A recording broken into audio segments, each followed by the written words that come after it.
Премиерот Христијан Мицкоски денеска во Будимпешта се среќава со унгарскиот премиер Виктор Орбан како дел од унгарско-македонскиот владин самит. На агендата се предвидени тет-а-тет разговори меѓу двајцата лидери, билатерални средби на ресорните министри и заедничка седница на двете влади. Самитот започна со средба на министрите за надворешни работи, Тимчо Муцунски и Петер Сијарто. Унгарскиот министер ја потврди поддршката за македонското членство во ЕУ, критикувајќи ја лицемерноста на одредени земји членки.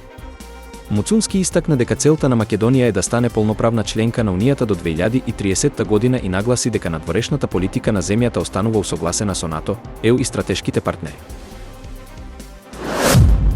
Синдикатот на полицијата во Македонија бара додаток на плата за униформираните полицајци и инспекторите во криминалистичката полиција. Според синдикатот, овие категории вработени секојдневно се соочуваат со висок ризик на работа, па затоа заслужуваат финансиско признавање за нивниот труд и ангажман. Синдикатот на полицијата во Македонија истакнува дека додатокот треба да биде редовен и усогласен со тежината и одговорноста на задачите што ги извршуваат полицајците и инспекторите.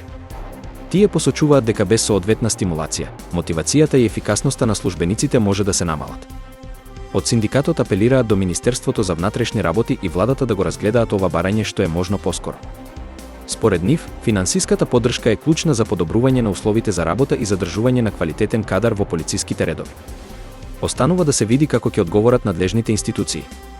Досега нема официјална реакција од Министерството за внатрешни работи, но синдикатот на полицијата во Македонија најавува дека ќе продолжи со притисок за остварување на своите барања во интерес на полицајците и нивната благосостојба. Железничката несреќа кај Темпи, во која загинаа 57 лица, и натаму предизвикува бурни реакции во Грција. За утре, кога во парламентот ќе се расправа за формирање предистражна комисија за одговорноста на тогашниот министер Христос Триандопулос, низ земјата се најавени нови протести. Грчката опозицијска партија ПАСОК ќе достави барање за гласање недоверба на владата, но тоа се очекува да биде неуспешно, бидејќи владеачката Нова демократија има парламентарно мнозинство. Во меѓувреме, во Солун и Атина беа поставени споменобележја во чест на загинатите, каде 57 паднати лисја со нивните имиња символично ја одбележуваат трагедијата. Арапската лига изрази категорично противење на планот за трансформација на појасот Газа во туристичка дестинација наречена Ривиера Газа, инициран од поранешниот американски претседател Доналд Трамп.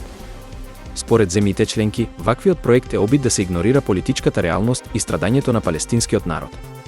Лигата нагласи дека економскиот развој не може да биде приоритет додека палестинците се соочуваат со окупација и хуманитарна криза. Според нив, планот е дел од поширока стратегија за редефинирање на израелско-палестинскиот конфликт без вистинско политичко решение. Палестинските власти исто така го отфрлија проектот, оценувајќи го како обид за одвлекување внимание од страдањата во Газа.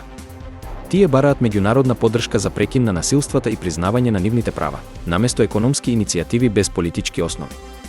Иницијативата на Трамп беше промовирана како можност за економска обнова, но без поддршка од арапските земји, останува неизвестно дали ќе има реализација. Политичките аналитичари оценуваат дека овој план е повеќе дипломатска провокација отколку остварлив проект. Европските производители на автомобили добија дополнителни 3 години за исполнување на целите за намалување на емисиите на јаглерод диоксид, откако Европската унија одлучи да ја одложи примената на построгите регулативи. Оваа одлука доаѓа по интензивно лобирање од автомобилската индустрија, која бараше повеќе време за технолошка адаптација. Според новите рокови, производителите ќе имаат до 2032 година за да ги усогласат своите возила со строгите еколошки стандарди. Европската комисија нагласи дека одложувањето нема да ја загрози долгорочната стратегија за декарбонизација, туку ќе им овозможи на компаниите постепен премин кон одржлива мобилност. Автомобилските компании го поздравија решението, велејќи дека дополнителното време ќе помогне во развојот на нови технологии и проширување на инфраструктурата за електрични возила. Од друга страна, еколошките организации го критикуваа одложувањето, тврдејќи дека тоа ќе го забави процесот на намалување на загадувањето. Оваа одлука е дел од пошироките напори на ЕУ да најде баланс помеѓу еколошките амбиции и економската реалност на автомобилската индустрија. Останува да се види како ова ќе влијае на пазарот и на динамиката на транзицијата кон зелена енергија во транспортниот сектор.